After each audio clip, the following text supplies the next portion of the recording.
The First Lady of Namibia, Madam Monica Geingos, brought the BeFree movement to Kavango East region, where over 300 students from various institutions and the community were in attendance. The campaign is aimed at encouraging young people to be free in expressing issues such as teenage pregnancies, sexual health, and social issues that affect them daily. Today, the 6th of June, should be recorded as a day to remember in the history of Kavango East region because we are having a visit from the First Lady. This day we will mark it in our hearts, on our doors, wherever we have a mark, we can mark it that this day she was here, we learned, we talk, and we'll take something back. This consultation is very important to us, the young children in Kavango East, because we will be building knowledge. As we all know, knowledge is power. Statistics have now shown us that Kavango is leading in teenage pregnancy. This is not something we are proud to say, and we're really grateful that the government, the office of the president, the First Lady has taken the step to come forward, to come to us and talk to us, the learners, the youth, us that are involved in such problems that we're facing. Madam Geingos, accept our appreciation as we are welcoming to our region. Once again, First Lady with the delegation, feel at home. You are wholeheartedly welcome. I thank you. An inmate at the Elizabeth Neromba Correctional Facility and a teen mother shared their sad but encouraging testimonies that moved some people to tears. Kambinda Dominga is very brave to stand here today. She asked me to assist, and I will read a letter prepared by Kambinda. My name is Kambinda Dominga. I'm 19 years old and I'm schooling at Romanus Kamunoko Senior Secondary School in grade 9. I was raised by a single parent. It was my mom, since my father died when I was very young. My mother was unemployed. Though I was young, I can still remember how she struggled to take care of us. My mom died when I was 10 years old, and my elder sister was only 20, and she had to take care of me. We were 2 siblings, and I'm the last born. My sister is unemployed. Life was very tough for us to live without parents. We were on our own, not even with any family member to help us. My elder sister never went to school, and myself, that time, I was in grade 5 at Rundu Senior Primary. The same year, I started dating, and I was only 13 years old. My boyfriend was in grade 6. When I was in grade 5, we were given a test, and procedures were, if you do well in the test, you will be transferred to the next grade. I was the best student, and I performed very well in the test. I was transferred to grade 6. In grade 6, I was placed in the same class of the boy I was dating. I was the head girl and he was the head boy. That's how the story started. Most of the time we were doing school-related things together. Then we fall in love and we started having a sexual relationship. 2014, I was in grade 8 at Romanus Kamunoko Senior Secondary School, and my boyfriend started grade 8 at Dr. Alpo Mbambo Bamba Junior Secondary, and we were still dating. The same year, I became pregnant while I was 16 years old. Imagine being pregnant at 16 and you have no parent or someone to support you. Problems started. My boyfriend dumped me and started dating another girl. He used to insult me and denied paternity. My elder sister was very angry with me. She couldn't talk to me and she was saying bad things to me. She didn't want to take care of my baby for me to go back to school. I continued my education, and it seems I didn't learn a lesson. In 2016, I became pregnant again for the second time, the same boyfriend. My sister was terribly angry.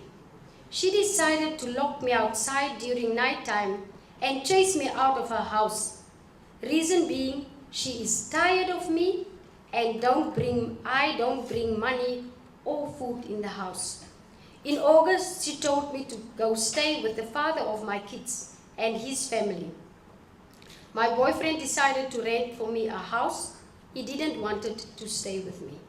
I stayed in a renting house alone without food for many days while being pregnant. My boyfriend is a UNAM student.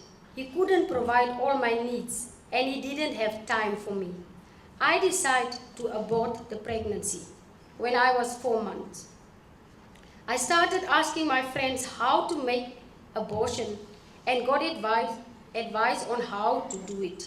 I went to buy pills in Kavango pharmacy as instructed by my friends, and I took about 2 pills in the afternoon. Nothing happened. I tried several times to commit suicide, but I didn't succeed. I became terribly sick and I almost lost my life. I was absent from school for more than a month, and my class teacher started looking for me after she heard that I'm sick. She called me back to school and I was advised not to do the abortion, and I was referred to the life skills teacher for further counseling. I accepted the second pregnancy with the help of my class teacher and life skills teacher. 29 May this year, I gave birth to the second child, this time a girl. I came to realize that my life is not good at all. No one is helping me to raise my 2 kids. The father of my 2 kids is now a second-year student at UNAM. He does not care about me or the children. He never promised to marry me since we have 2 kids together. I have a stressful life, but my decision from now on is to care for myself and my children, and find means to care for my kids, and most of all, to dedicate myself to my education. My advice to you is to learn from my mistakes. Stay away from boys. Don't do what I have done. Put your education first and complete your school without having a child. It's never too late to make a right decision.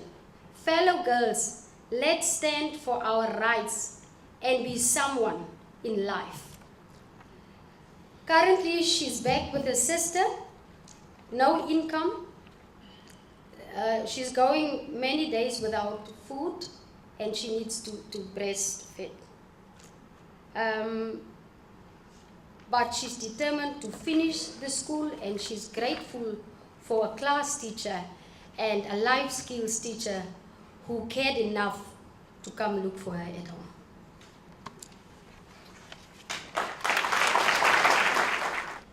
I took up my courage today to stand before you and give you my personal story so that you might be inspired and find a point of motivation for yourself to find a better way in life. See, I grew up in a dysfunctional household, whereby most of my parents or my elders, whoever, the relatives I stayed with, were always involved in alcohol abuse and would always use drugs and things like this. There was always a lot of violence at home and fights and things like this. So basically at home, everything was out of control.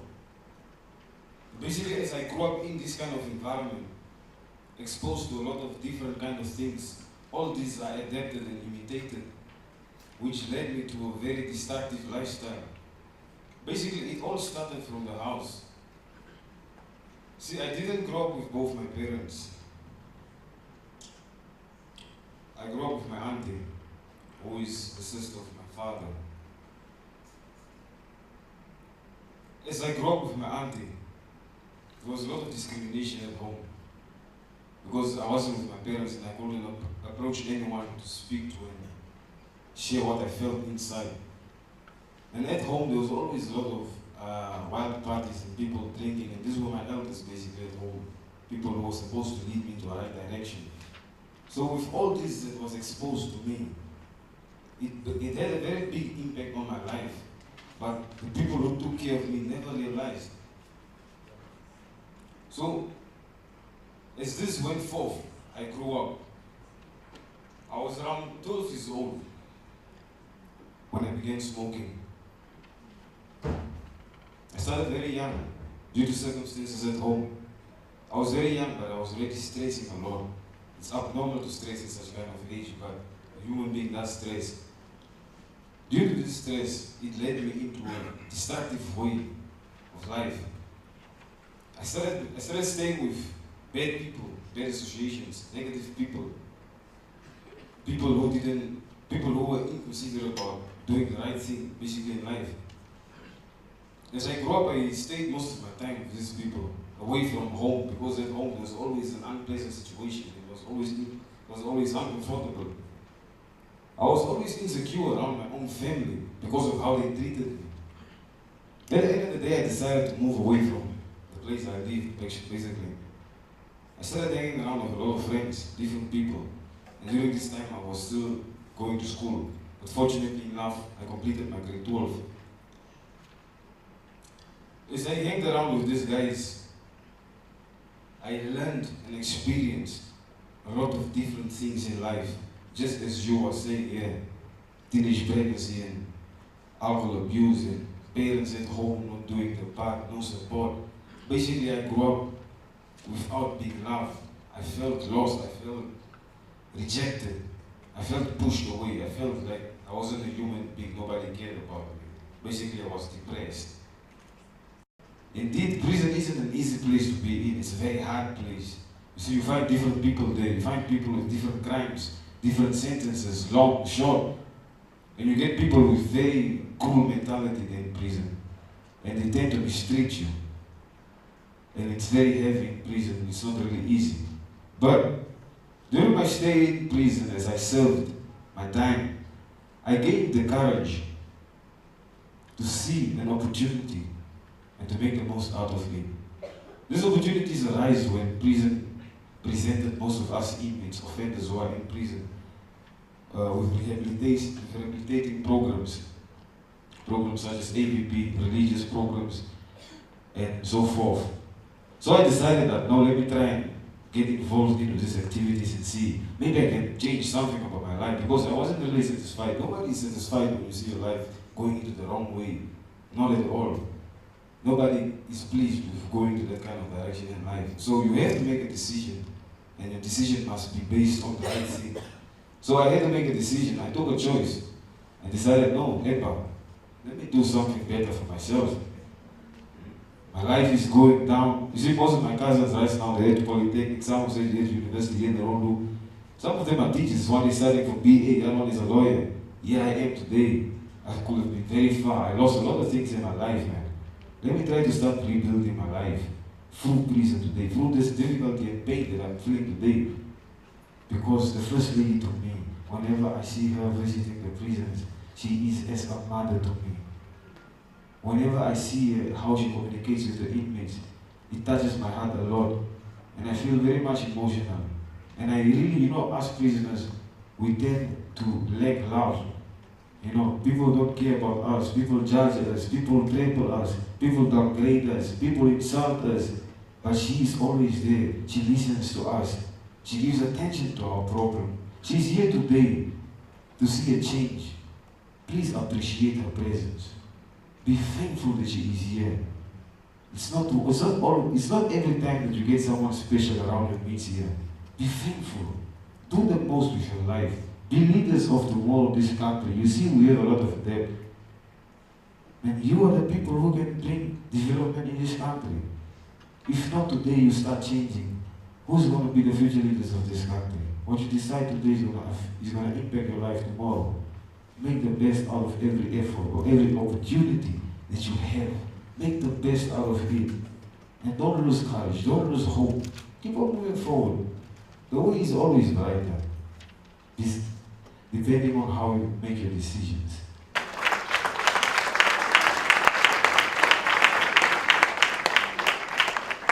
In order to gain a wider understanding on teen behaviors, topics such as risky sexual behaviors, intergenerational sexual relationships, and HIV and AIDS were discussed during a panel discussion consisting of learners a social worker, a life skills teacher, a nurse, and a parent. See a relationship of a side chick and a blesser. They are only in it for the money, for the social status. Maybe you just get a blesser so you look good in clothes, so you get the latest brands. I mean, even at our school, sometimes when you go to school, they'll ask you, what brand of shoes are you wearing? Are those no names? Those kind of things. They're just into, are you having a nice bag? They're into the expensive things, the expensive life. So I think that most girls end up taking these blessers because they want to fit into the society. They want to feel accepted into the society. Because sometimes they have no means of income, so at the end of the day, they will end up taking this guy so that they can provide for them. And just like Vivinki said, of course, the Constitution is taken lightly. Like, the Constitution says a sexual intercourse between a minor and an elderly person, that person should be arrested. But nowadays, what do we see? They don't do that anymore. They don't arrest people for doing something which is wrong. That is why I think teenage pregnancy is even increasing. Just on that, before we move on to Ms. Katina, don't you think it's our responsibility as the young people to open up so that we can take these people to task? Well, coming to think about it, this man is the one who buys for me clothes. He's the one who puts bread on my table. And sometimes, if I fall pregnant, he will tell me, no, if you tell anyone, let's abort this baby. If you tell anyone, I'm not paying for your school fees anymore, I will not support your parents anymore, I will not do this anymore. What is this young girl supposed to do? She has no other choice. Risky behavior is, for instance, like now, dating an elderly man. Most of the time, an elderly man will prefer having sex with you without using a condom. And you will not deny. Why are you not going to deny? Because you know I will get something. I give and I get. All right, just on that point. These type of relationships, they put the children, the youth, at the risk of infections, all types of infections. And it's a great problem. Many girls are afraid of pregnancy, but they are not afraid of other infections, which are so much, having so much effect more than the pregnancy itself. And also the second thing is its contribution to a lot of abortions. Not only girls, but even adult women are also doing this. When the blesser refuses to be revealed, abortion is the only option, and it puts the woman at the risk, a greater risk than the pregnancy itself. Young girls going out with older men. How about young boys? Do you think that there are also some who are going out with elder women? In my own opinion, I would say yes, there are some of the boys who are going out with older women. So reasons being because we as boys sometimes, especially let's say those ones that are in universities, now they date elder women because they want to get some money so they can pay for them.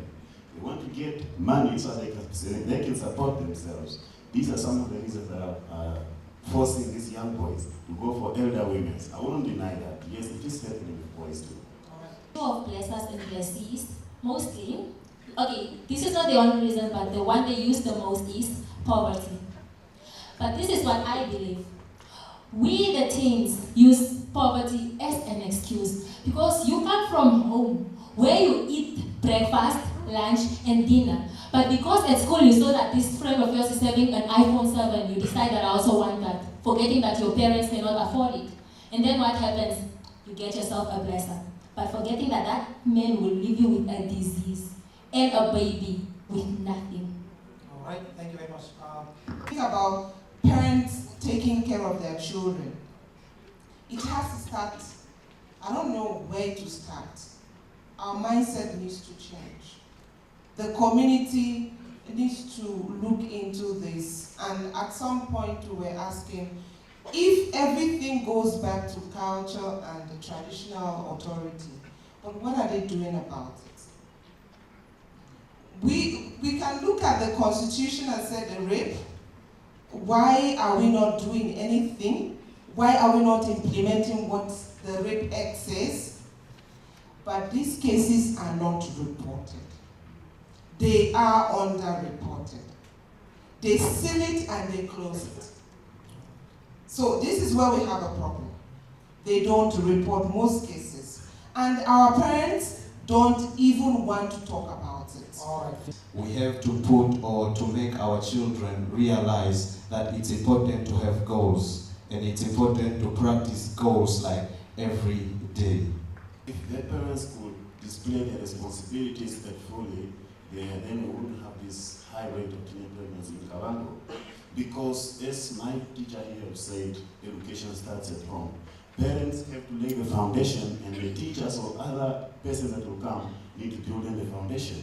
Therefore, if the foundation is weak, like they say, any house that does not have a strong foundation shall perish. Therefore, whoever will come, no matter how hard they'll try to teach the kid, but they wouldn't listen. They'll say, "You're not my father, you're not my mother." Why? Because the parent didn't lay a strong foundation. Yes, coming to what Ricardo said, it is true, we need a strong foundation. And this is where we need our parents the most. Our parents should be able to put in that self-discipline in us. Because if I have that self-discipline within me, wherever I go, whatever my friends are doing, if I am disciplined from back home, I am self-disciplined, I will do what is right.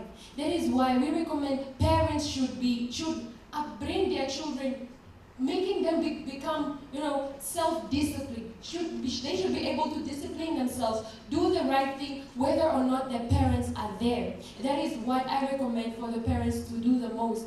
And if you think about it, if the child is not disciplined at home, you go at school, there is lack of discipline at school, because corporal punishment, ever since corporal punishment was removed in schools, this is what I've realized, academic performance have lowered. Teenage pregnancy has increased.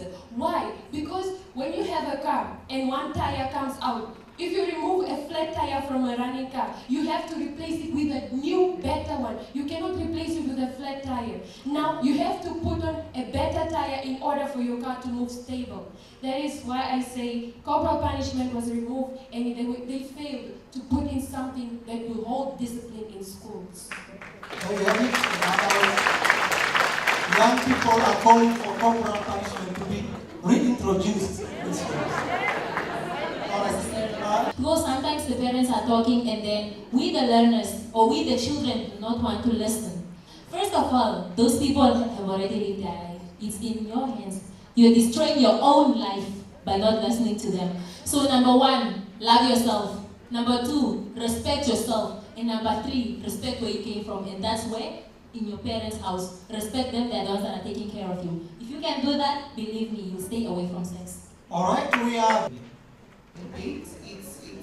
It's more like playing game. This one is not doing her part, who is not doing her part, but it still lies in us.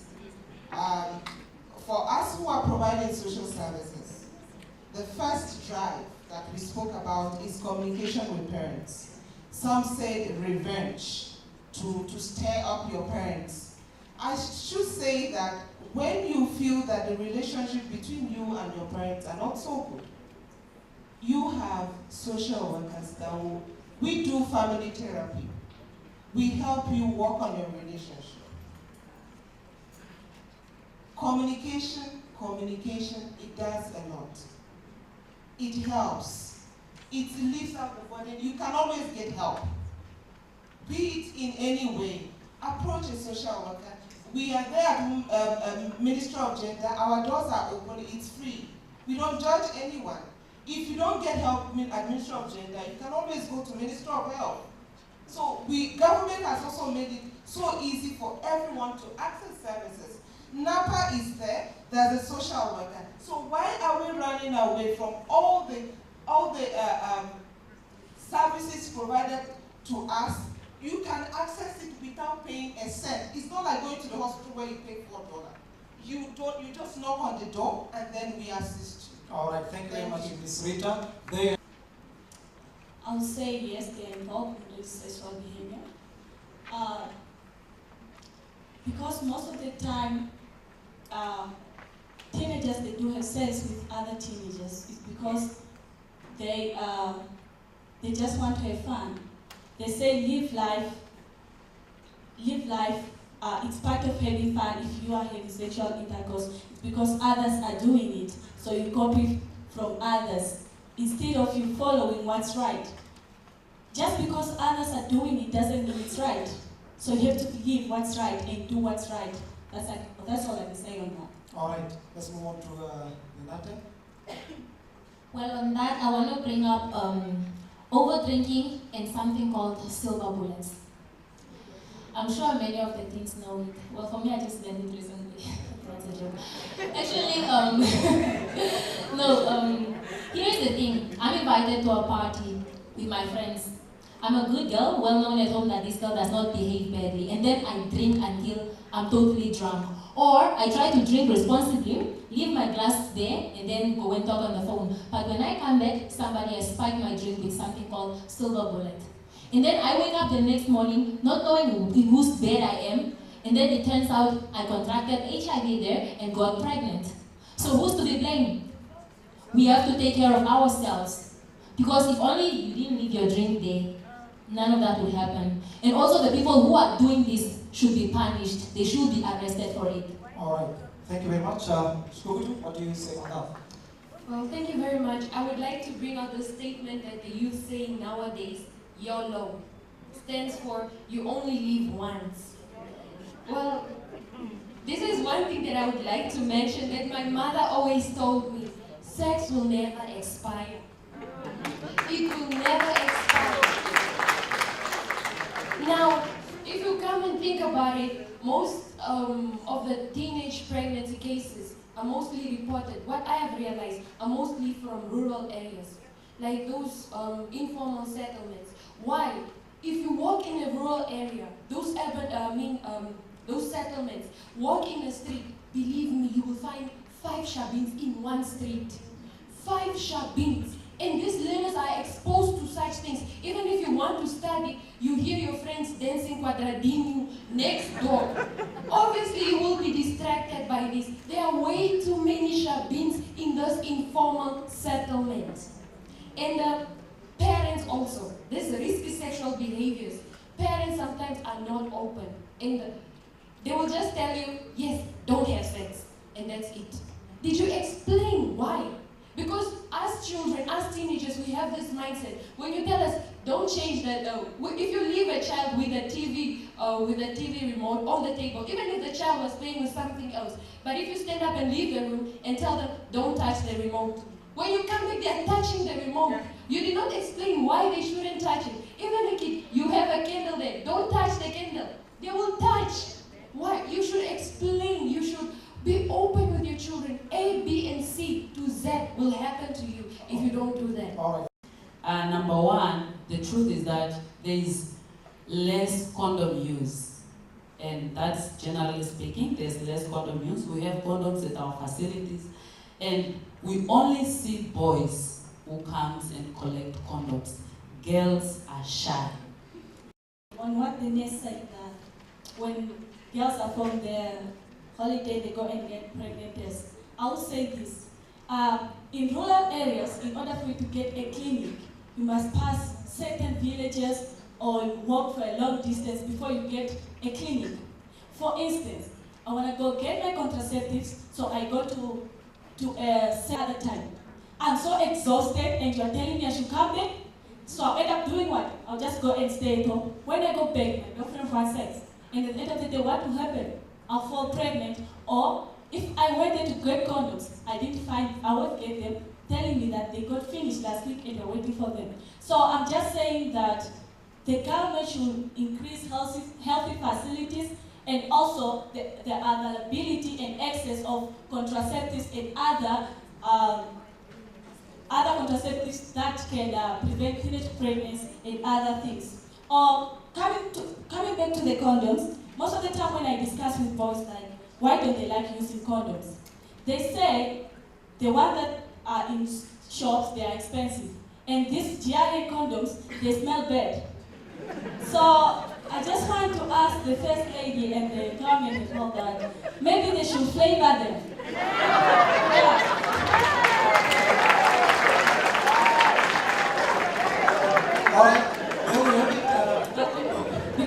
Because for the NGOs also are getting it for free, but they're flavored. Why are they flavoring ours? Thank you very much. Alright, there you have it, people.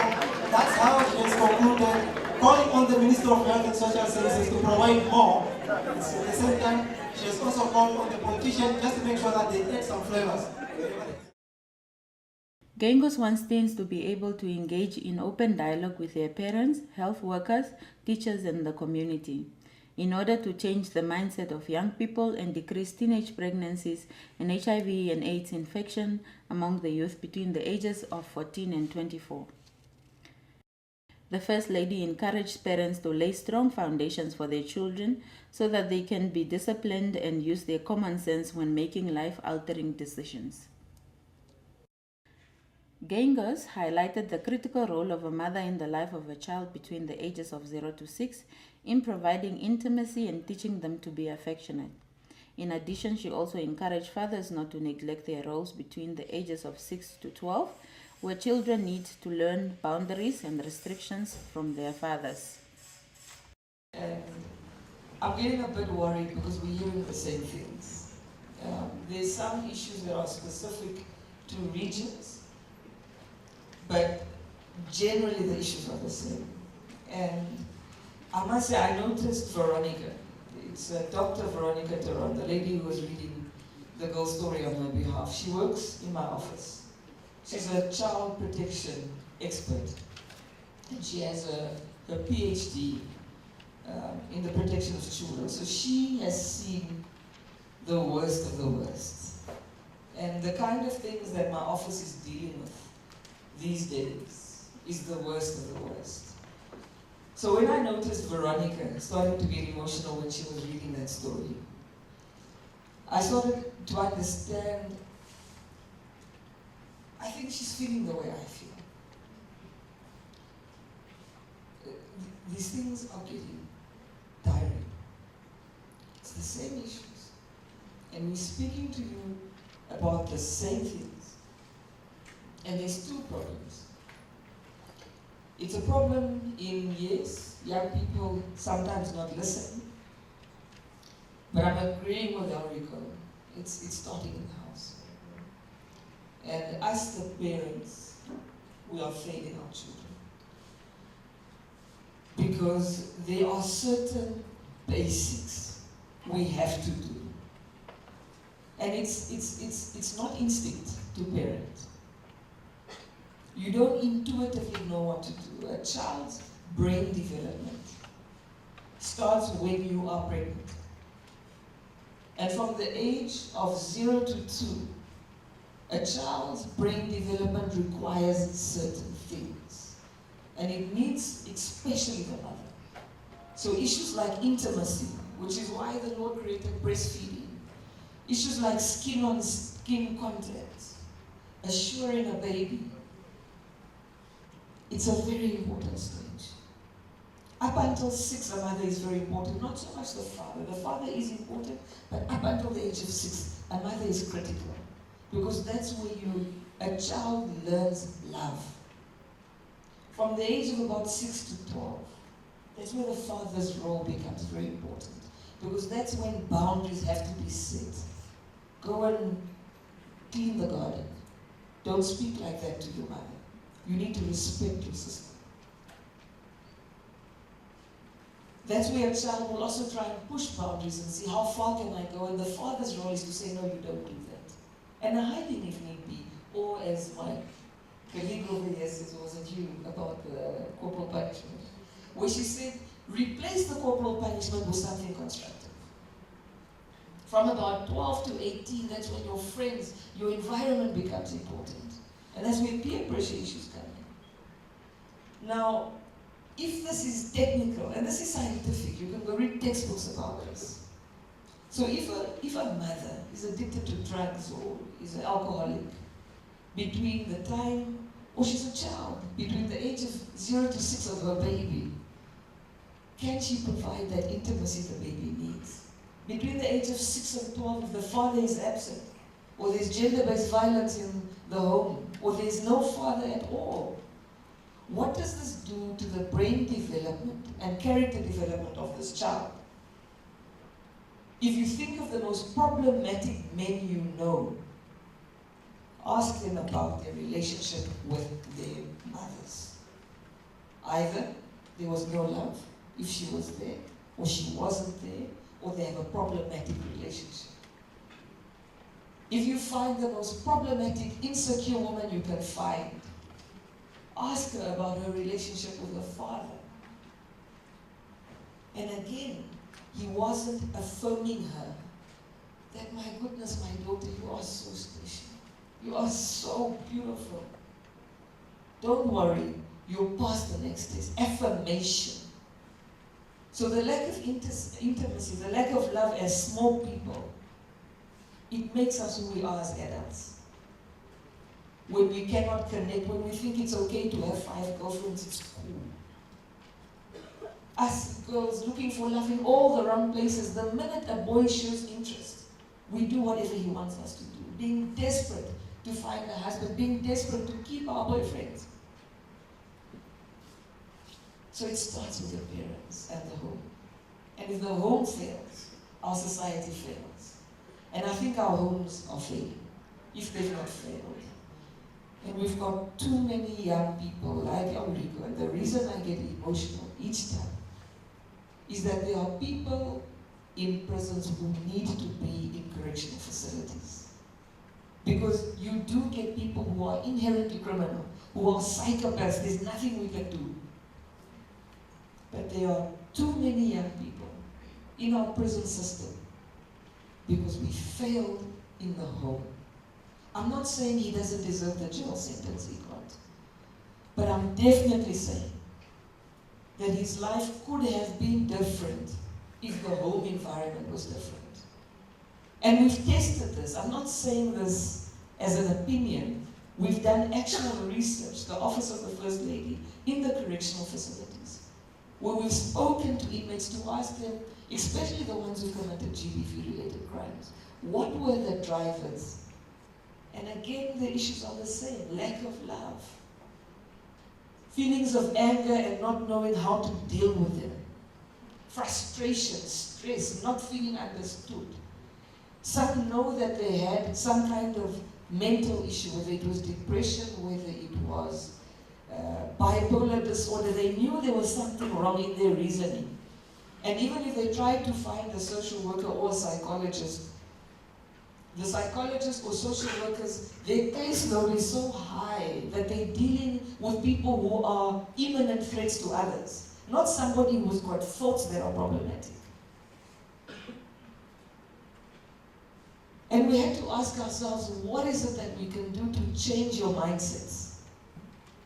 It's no use bringing you motivational speakers, people telling you about what perfection is, how I made so much money. Because we're not sharing the mistakes that we've made. None of us are perfect. Each of you sitting here is sitting with a demon inside your heart. Every one of you, including myself. None of us are perfect. And it's time we started talking about our imperfections. You heard a young girl talking about, she fell pregnant at 13. And she fell pregnant a second time. And there was a reaction. You heard Enrico's story, Epa. You're very brave, both of you. Because these are people who are talking about their imperfections. How many of you are honest about your imperfections? Now, I often say, my demons and I, we live very well together, let me tell you the truth. Because they live inside me. And the reason we live well together is because I know what my demons are. Know your strengths and weaknesses. Because once you know what your demon is, you recognize each other. You can see that demon coming and you say, Epa, go away. But when you don't recognize your demon, it's coming towards you, but you don't even recognize it. You dance quadrille with it. Now sit and ask yourself, what is my demon? And not only to the young people, to the parents. Because when I was listening to him, I was also a young man. There was also a phase in my life when I think about it. When I see him, I see my son. And I listen to some of the things and I wonder, but didn't I make some of those mistakes with my own child? I'm a step-parent, so you raised with your aunt, but I'm also with children who aren't mine. And I have to ask myself, am I treating them fairly? Am I treating them the same way I'm treating my own kids? Because that discrimination he's talking about is happening in our houses. Us women come with our own children into our husbands' houses. But then he must just be nice to our kids. We're not nice to his kids. Don't let him impregnate somebody while we're married. Ooh, that child may never come into my house. The child didn't impregnate the mother, the husband did. Forgive the child, they did nothing.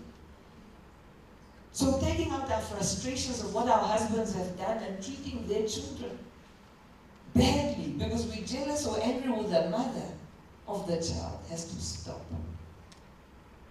So in order not to have a broken society, us as parents need to be healed. We cannot raise children who are not broken when we are so broken. And that's why I always make a point of bringing parents in. Because in these meetings we're having with young people, these young ones who talk so much. The one stood up one day, she made me laugh, I didn't want to laugh. Because we were sitting with a few male leaders in the society, and this girl stood up and she said, yes, First Lady, we are so tired of this hypocrisy. Because we have been told here, bless us, they are here.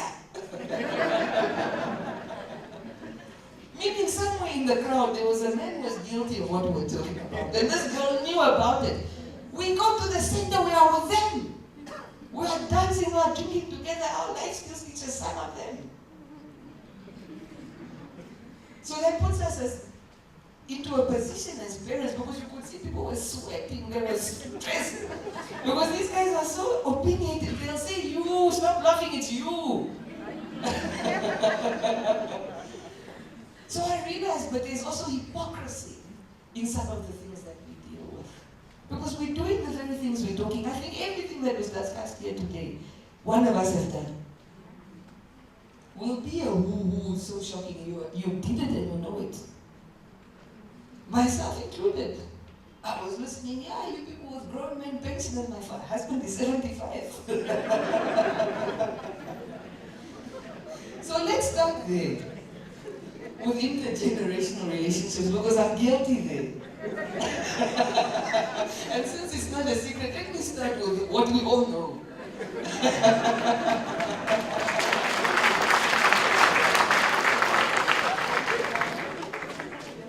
So when we're talking about intergenerational relationships, the challenge comes when your negotiating power is reduced. The moment you're not in a place to tell your husband or your boyfriend or what, your blesser or your sugar daddy or whatever you want to call it, the moment you can't say, baby, not tonight.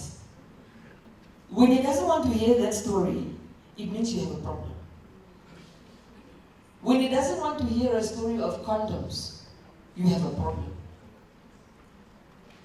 Anybody who you can't call on Christmas Day, over holidays, after 5 o'clock, there's a problem.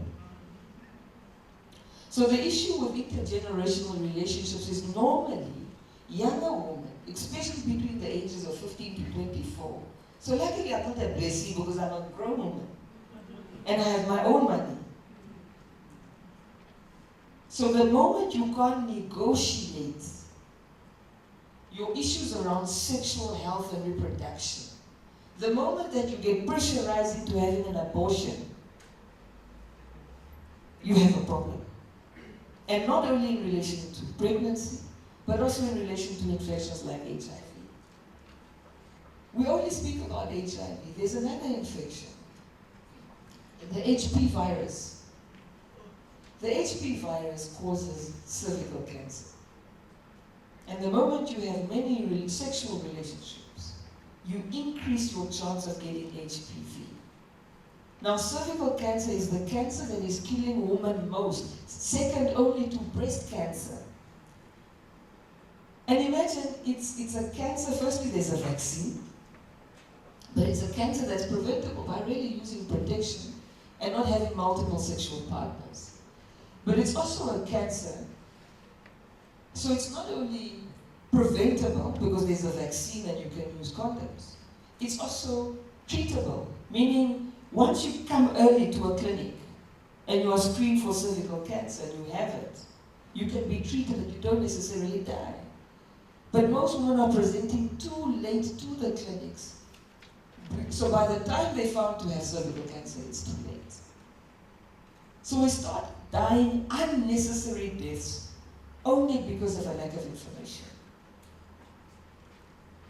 The issue of young girls who are using the morning after pill as a form of contraceptive, it's true.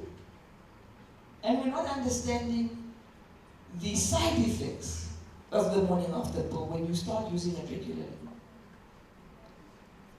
How many of you know a drug called PrEP? Is one hand. 2, 3. So I'm going to exclude the adults, I'm going to just focus on the young people. How many young people know of a drug called PrEP? 1. So PrEP is a life-saving drug. What this drug does is, let's say for instance, hypothetically you are raped. This is the drug that will be given to you within, is it 72 hours? Within 72 hours, and what it does, it prevents pregnancy and it significantly reduces your chance of contracting HIV. Now this drug is not only for rape victims, it's also for women in high-risk relationships like a prostitute. But it's also for women in a high-risk relationship. You know these husbands who are Friday night, every night in Shabins, and you know these people are doing things, and they come home and they're drunk, they force you to have sex. It's also for you. So let's not stigmatize that drug as if it's only for prostitutes and rape victims. It's even when you've had unprotected sex and you're uncertain about the consequence thereof. And again, it's not a form of contraceptive. It's a highly toxic drug and you don't take it once, you take it over a period of time.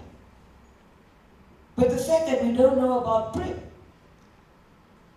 means we can be raped and make a decision not to report that rape, or we can be in a high-risk relationship, or have had unprotected sex and not know there's a drug that I can go and get that can prevent pregnancy, or which can significantly reduce my chance of HIV. Now, information is free. This information is out there, it's at the clinics. It's with the nurses, it's with our social workers. But we're not going there because the nurse correctly pointed out, we only go, it's like sometimes we only pray when we have trouble. Oh dear God, Jesus, please help me. My son once said he only prays when he's on the plane. Now that's how many of you guys are behaving. You only go to nurses to get medical information when you are in trouble or you think you are in trouble. Why can't you go to a clinic? And explain to the nurse, I'm 14 years old, I don't have a specific problem, but this is my lifestyle. Can you help me with what the risks are? Why is it that the young men, especially with dealing with feelings of anger or frustration, why don't you go and speak to somebody about it? She hears in her sleep is her baby's midnight cries. This is real, this is her. Although she's 16, and not trying to be a wife. Beside all the drama, she always fights with her mama. Her own mother won't be there, and her father doesn't even care. Aside all this, she has no money. All she has is expired honey.